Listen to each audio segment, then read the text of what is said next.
Hello friends, मैं हूं कैफ और आप देख रहे हैं हमारा यूट्यूब चैनल मिशन 2। तो बच्चों, आज इस वीडियो में हम लोग क्लास 9th का साइंस का अध्याय 6 को देखने वाले हैं, जिस अध्याय का नाम है उत्तक। बच्चों, इस चैप्टर में जितने भी एमसीक्यू टाइप से क्वेश्चन बनते हैं, जो बार बार क्वेश्चन को एग्ज़ाम में रिपीट किया जाता है, उन सभी क्वेश्चन को इस चैप्टर में लिया गया है।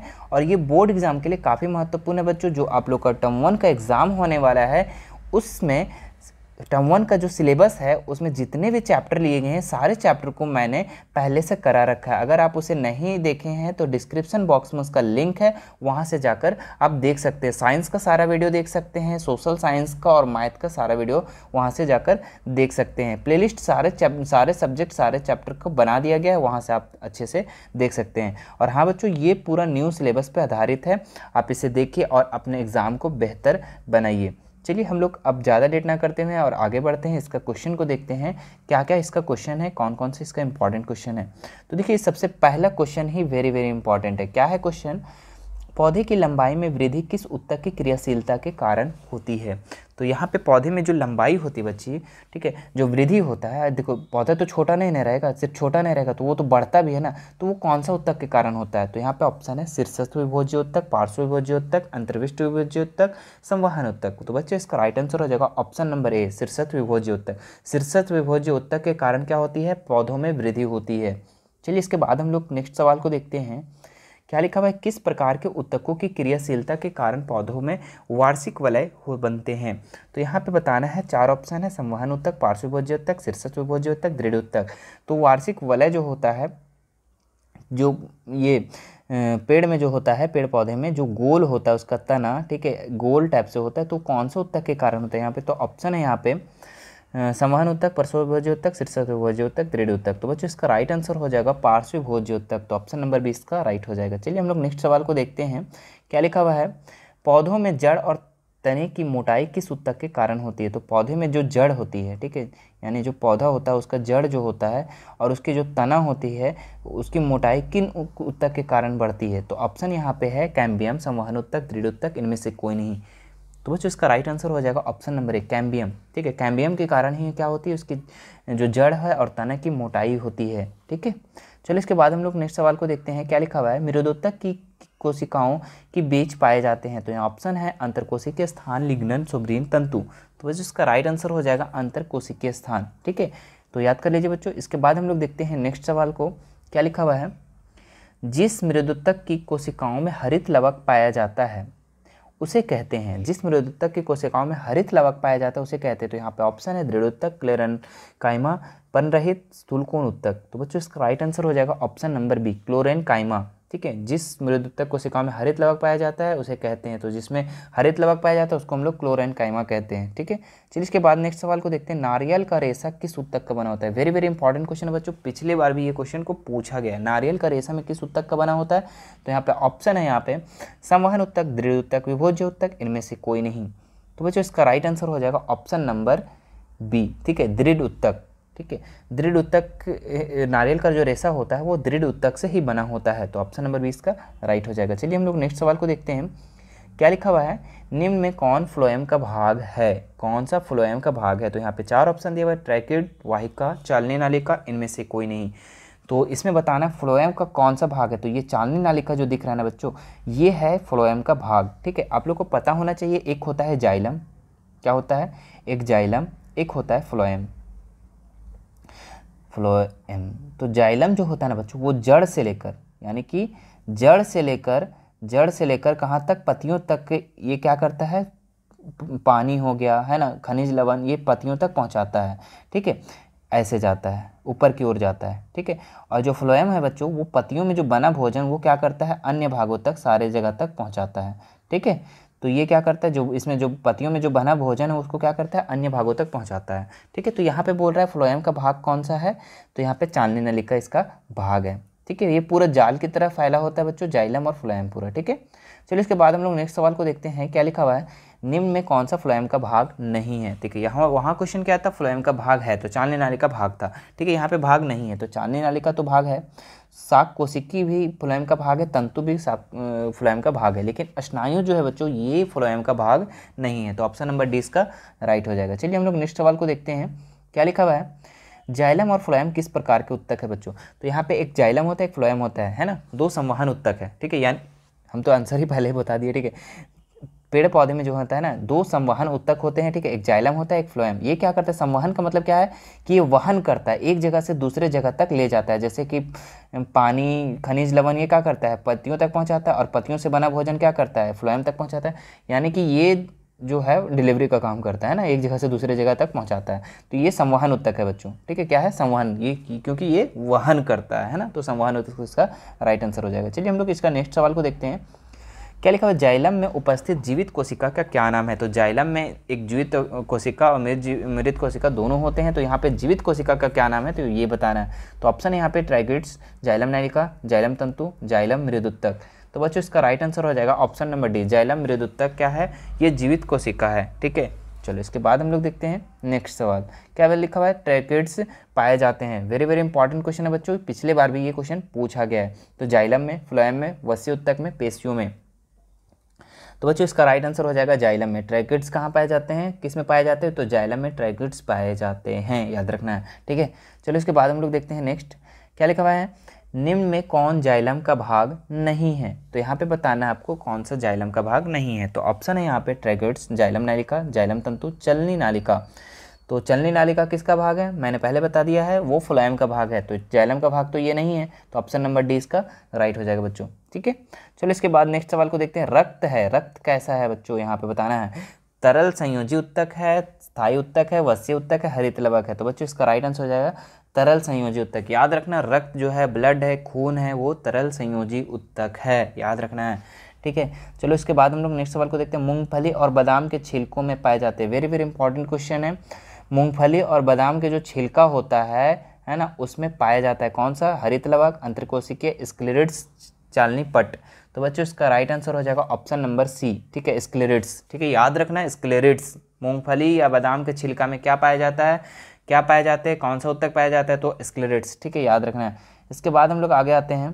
क्या लिखा हुआ है, ट्रैकिया, ट्रैकिया और अंडवाहिनी में पाए जाने वाले उत्तक, ठीक है। ट्रैकिया और अंडवाहिनी में पाए जाने वाले उत्तक, तो यहाँ ऑप्शन दिया हुआ है घनाकार एपिथेलियम, पचमल एपिथेलियम, वसीय उत्तक, कंकाल उत्तक। तो बच्चों इसका राइट आंसर हो जाएगा ऑप्शन नंबर बी, पचमल एपिथेलियम, याद कर लेना है बच्चों। इसके बाद हम लोग देखते हैं नेक्स्ट सवाल। क्या लिखा हुआ है, कॉन्ड्रियोब्लास्ट कोशिकाएं किस उत्तक में पाई जाती है, ठीक है। तो यहाँ पे ऑप्शन दिया हुआ है दृढ़ उत्तक, अस्थि, उपास्थि, रक्त, ठीक है। तो बच्चों इसका राइट आंसर हो जाएगा ऑप्शन नंबर सी, उपास्थि में, ठीक है। कॉन्ड्रियोब्लास्ट कोशिका किस उत्तक में पाई जाती है, तो उपास्थि में पाई जाती है, ठीक है।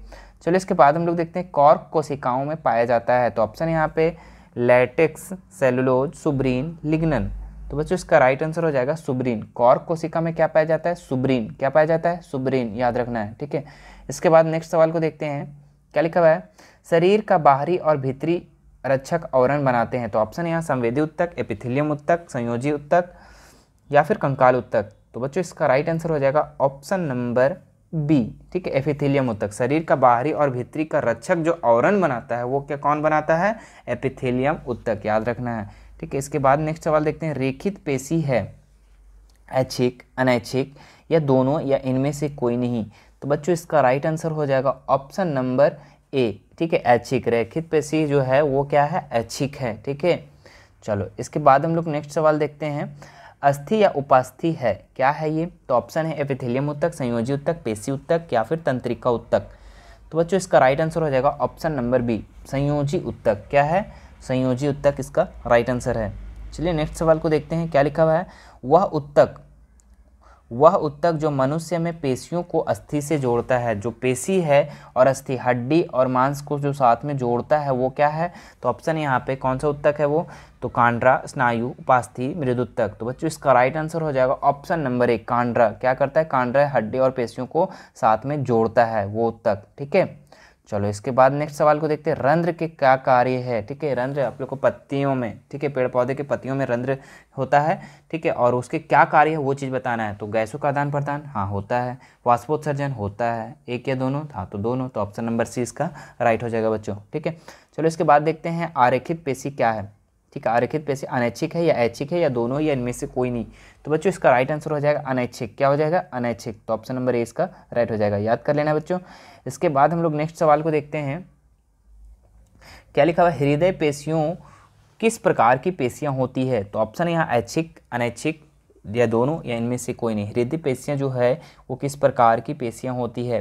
तो इसका आंसर हो जाएगा बच्चों ऑप्शन नंबर बी, ऐच्छिक। क्या हो जाएगा? ऐच्छिक। हृदय पेशियां जो है वो किस प्रकार की पेशियां हैं? ऐच्छिक पेशियां। ठीक है, चलो इसके बाद देखते हैं नेक्स्ट सवाल। हमारे शरीर में गति के लिए उत्तरदायी उत्तक है। ठीक है, हमारे शरीर में जो गति होती है वो कौन सा उत्तरदायी होता है उत्तक? ठीक है, कौन रिस्पॉन्सिबिलिटी लेता है इसका? तो ऑप्शन है यहाँ पे एरिओलर उत्तक, संयोजी उत्तक, पेशी उत्तक या तंत्रिका उत्तक। तो बच्चों इसका राइट आंसर हो जाएगा ऑप्शन नंबर सी, पेशी उत्तक। कौन? पेशी उत्तक। हमारे शरीर में गति के लिए कौन सा उत्तरदायी उत्तक है? पेशी उत्तक। ठीक है, चलो इसके बाद नेक्स्ट सवाल देखते हैं। कौन सा उत्तक जो हमारे शरीर में वसा का संचय करता है? तो हमारे शरीर में वसा का संचय कौन सा उत्तक करता है? जल्दी से बताओ। ऑप्शन है यहाँ पे वसीय उत्तक, पेशीय उत्तक या संयोजी उत्तक या एपिथेलियम उत्तक। तो बच्चों इसका राइट आंसर हो जाएगा ऑप्शन नंबर ए, वसीय उत्तक। क्या होता है? ये वसा का संचय करता है, याद रखना है बच्चों। ठीक है, चलो इसके बाद नेक्स्ट सवाल देखते हैं। कौन सा उत्तक जल और खनिज का वहन करता है? मैंने पहले बता दिया था। ठीक है, जल और खनिज का वहन कौन करता है? कौन सा उत्तक बताइए, जाइलम या फ्लोएम या एपिडमिड्स या फिर स्थूलकोण उत्तक? तो आपको दोनों यहाँ पे पता है कि एक जाइलम हो सकता है या फ्लोएम हो सकता है। तो कौन हो सकता है? तो जाइलम क्या करता है, जड़ से लेकर कहाँ तक पहुँचाता है? पत्तियों तक पहुँचाता है, मतलब कि ऊपर की ओर जाता है। ठीक है, जाइलम। तो ऑप्शन नंबर कौन सा हो जाएगा? ऑप्शन नंबर 20 का राइट हो जाएगा। जल और खनिज का वहन कौन करता है? तो जाइलम। ठीक है, और पत्तियों में बना भोजन का वहन कौन करता है? तो फ्लोएम, याद रखना है। ठीक है, तो यहाँ पे जाइलम हो जाएगा। चलो इसके बाद नेक्स्ट सवाल देखते हैं। कौन सा उत्तक हृदय को लगातार लयबद्ध करने में सहायक है? तो यहाँ पे ऑप्शन है हृदय पेशी, अस्थि, उपास्थि, एपिथेलियम। तो बच्चों इसका राइट आंसर हो जाएगा ऑप्शन नंबर ए, हृदय पेशी। कौन सा उत्तक हृदय को लगातार लयबद्ध गति में सहायक है? तो हृदय पेशी। ठीक है, चलो इसके बाद नेक्स्ट सवाल को देखते हैं हम लोग। हमारी त्वचा किस उत्तक की बनी होती है? जो हमारा स्किन है बच्चों, जो हमारा चमड़ा है, ठीक है, तो वो किस उत्तक से बने हुए हैं? यहाँ पे ऑप्शन है एपिथेलियम उत्तक, संयोजी उत्तक, पेशी उत्तक, तंत्रिका उत्तक। तो बच्चों इसका राइट आंसर हो जाएगा ऑप्शन नंबर ए। ठीक है, एपिथेलियम उत्तक। जो हमारा स्किन है, जो हमारा त्वचा है, जो हमारा जो चमड़ा है, ठीक है, वो किस उत्तक से बना है? तो एपिथेलियम उत्तक से, याद रखना है। ठीक है, इसके बाद देखते हैं नेक्स्ट सवाल। क्या लिखा है? कौन सा उत्तक जो पौधों में भोजन का संवहन करता है? तो मैंने बताया भोजन, पौधों में भोजन का संवहन कौन करता है? तुरंत बताओ। तो फ्लोएम करता है। तो ऑप्शन नंबर 20 का राइट हो जाएगा। पौधों में भोजन का संवहन कौन करता है? फ्लोएम। और खनिज और लवण का कौन करता है? तो वो जाइलम। ठीक है, जाइलम जड़ से, याद रखना है। ठीक है, फ्लोएम ऊपर से नीचे आता है। ठीक है, याद रखना है। चलो इसके बाद देखते हैं। लिग्नन नामक रासायनिक पदार्थ पाया जा सकता है। तो ऑप्शन है यहाँ पे फ्लोएम, जाइलम, दृढ़ उत्तक, मृद उत्तक। ठीक है, तो ऑप्शन नंबर इसका सी राइट हो जाएगा बच्चों, दृढ़ उत्तक। लिग्नन नामक रासायनिक पदार्थ पाया जा सकता है कहाँ पे? दृढ़ उत्तक में। ठीक है, चलो इसके बाद हम लोग आते हैं नेक्स्ट सवाल में। क्या लिखा हुआ है? निम्न में सरल स्थायी उत्तक कौन है? तो मृद उत्तक, स्थूलकोण उत्तक, दृढ़ उत्तक या विभोज्य उत्तक। तो बच्चों इसका राइट आंसर हो जाएगा ऑप्शन नंबर बी, स्थूलकोण उत्तक। कौन सा हो जाएगा? स्थूलकोण उत्तक, याद कर लेना है। इसके बाद देखते हैं हम लोग नेक्स्ट सवाल को। दो अस्थियों को, यानी कि अस्थि मतलब हड्डी होता है, ठीक है, दो हड्डियों को जोड़ने वाला उत्तक कहलाता है, क्या कहलाता है? तो ऑप्शन है यहाँ पे लिंगामेंट, टेंडेन, ट्रक, सरल उत्तक। तो बच्चों इसका राइट आंसर हो जाएगा ऑप्शन नंबर ए, लिंगामेंट। ठीक है, जब दो हड्डी होता है और दो हड्डी को जब जोड़ा जाता है, किस उत्तक से जोड़ा जाता है? तो यहाँ पे लिंगामेंट उत्तक। ठीक है, चलो जोड़ने वाले उत्तक को क्या कहते हैं? लिंगामेंट उत्तक। चलो इसके बाद नेक्स्ट सवाल देखते हैं हम लोग। क्या लिखा हुआ है? मृत कोशिकाओं में पाई जाती है। मृत कोशिकाएं पाई जाती है कहाँ पे पाई जाती है? दृढ़ उत्तक में, स्थूलकोण उत्तक में, हृदय पेशी में, या इनमें से कोई नहीं। तो बच्चों इसका राइट आंसर हो जाएगा ऑप्शन नंबर ए, दृढ़ उत्तक में क्या होता है? ये मृत कोशिका पाई जाती है। दृढ़ उत्तक किस में होता है? जैसे नारियल का जो रेशा होता है वो उसमें दृढ़ उत्तक से बना है। ठीक है, और वो क्या है? मृत कोशिका है, याद रखना है। ठीक है, तो ये था बच्चों आप लोग का पूरा इस चैप्टर का इंपॉर्टेंट क्वेश्चन। ठीक है, इससे काफ़ी क्वेश्चन आप लोग को प्रीवियस ईयर क्वेश्चन में पूछा गया है। इससे प्रीवियस यानी कि 2021 में 2022 में दोनों में इस चैप्टर से अच्छे क्वेश्चन पूछा गया है। ठीक है, जो कि मैंने पहले इसमें करा दिया है। ठीक है, तो आप इसको उम्मीद करते हैं आप पूरे देख लिए होंगे। ठीक है, अगर अच्छा लगा होगा तो लाइक ज़रूर कर दीजिएगा और ज़्यादा से ज़्यादा शेयर कीजिए बच्चों। ठीक है, सभी लोगों को, ठीक है, हमारे चैनल को शेयर कीजिए, उस पर सारा प्लेलिस्ट बनाया गया है, आप भी देखिए और अगले को भी हेल्प कीजिए। चलिए मिलते हैं नेक्स्ट वीडियो में, धन्यवाद।